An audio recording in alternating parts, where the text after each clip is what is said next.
Body building یہ basically جو میں سمجھ پایا ہوں باڈی بلڈنگ کو، جی وہ زیادہ تر آپ کو لے کے کسی اور طرف بھی چلی جاتی ہے۔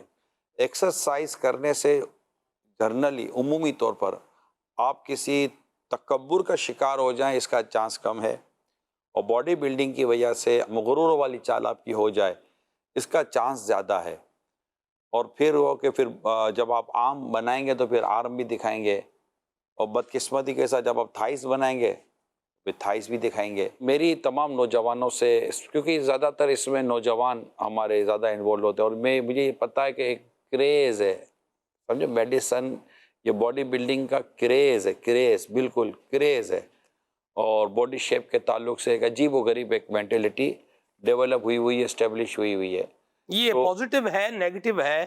ہونا چاہیے نہیں ہونا چاہیے، ہونا چاہیے تو کس قدر ہونا چاہیے، نہیں ہونا چاہیے تو کیوں نہیں ہونا چاہیے؟ انما الاعمال بالنیات، عمل کا دار و مدار نیت پر ہے۔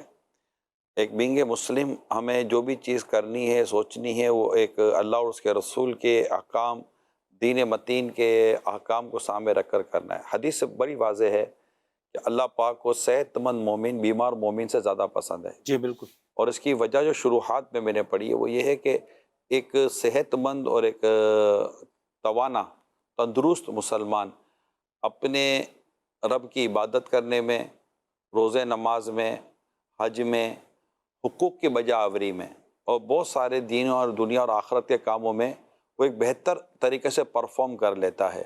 لیکن جب ایک بیمار آدمی ہوتا ہے تو اس سے اپنے فرائض پورے نہیں پڑے جاتے، وہ دیگر عبادات میں پھر سست ہو جائے گا، روزے نہیں رکھ سکے گا، حج کے لیے جانا چاہے گا تو اس کے لیے کافی بات سوچے گا، یار کیسے عرفات میں جاؤں گا، تو کیسے مینا جاؤں گا، تو طواف کیسے کروں گا، تو صحیح کیسے کروں گا۔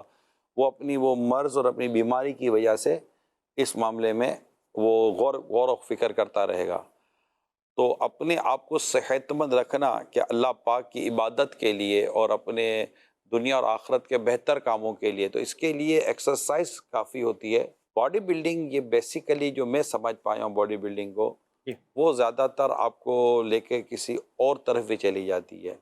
ایکسرسائز کرنے سے جنرلی عمومی طور پر آپ کسی تکبر کا شکار ہو جائیں اس کا چانس کم ہے، اور باڈی بلڈنگ کی وجہ سے مغرور والی چال آپ کی ہو جائے اس کا چانس زیادہ ہے۔ اور پھر وہ کہ پھر جب آپ آرم بنائیں گے تو پھر آرم بھی دکھائیں گے، اور بدقسمتی کے ساتھ جب آپ تھائس بنائیں گے پھر تھائس بھی دکھائیں گے، تو پھر یہ جو کچھ شولڈر بنائیں گے تو شولڈر بھی دکھائیں گے، جب چیسٹ بنائیں گے تو پھر چیسٹ بھی دکھائیں گے، پھر ساری چیزیں آدمی کو پریشان کر سکتی ہیں۔ تو کر کیوں رہا ہے یہ ضرور دیکھا جائے گا، صحیح، اللہ اسی کے پاک بعد ہی ڈیفینیٹلی آپ حکم لگا سکتے ہیں نا، ہر ایک چیز کو ناجائز بھی نہیں کر سکتے صحیح کہ یہ مطلب کہ بالکل ناجائز ہوگا، یہ بالکل حرام ہوگا۔ صحیح۔ تو کر کیوں رہے ہیں، آپ کی نیت کیا ہے، پھر اس نیت پر بھی کیا وہ ناجائز کا حکم لگے گا نہیں لگے گا، یہ دیکھنا ہے کہ یہ نیت صرف مذموم کی حد تک ہے کہ اس کی مذمت کی جائے گی، نہیں کرنی چاہیے تھی، بری نیت ہے، یا واقعی اس کی شرعی گرفت ہے۔ جی تو ڈیفینیٹلی یہ جب تک اس شخص سے ہی وہ غور کرنا پڑے گا اس کو کہ میں یہ کیوں کر رہا ہوں۔ پھر جہاں کر رہا ہوں وہ دیکھا جائے گا کہ میل فیمیل کا ساتھ ہے، اب عورتیں مرد اگر ساتھ مل کر ہی یہ سارا کچھ کر رہے ہیں تو بھی بہت بڑی مصیبت ہے، اور اس کی ڈیفینیٹ شریعت اجازت کیسے دے گی۔ اس طرح اگر وہاں میوزک چل رہا ہے اور اس طرح کی چیزیں چلیں، جو بھی خلاف شرع چیزیں اگر اس ایریا کے اندر ہیں تو اس کی تو ظاہر ہے کہ شریعت اجازت نہیں دے گی۔ یا پھر یہ کہ کسی کے بدن کے اس حصے کی طرف نظر جاتی ہے جو کھلا ہوا، جس کا دیکھنا شریعت نے جائز نہیں رکھا، ستر عورت ہے، مرد کے ساتھ بھی ہے، تو عورت کا تو معاملہ بالکل بھی جدا ہو جائے گا۔ تو یوں پھر یہ ساری چیزیں دیکھنی پڑیں گی۔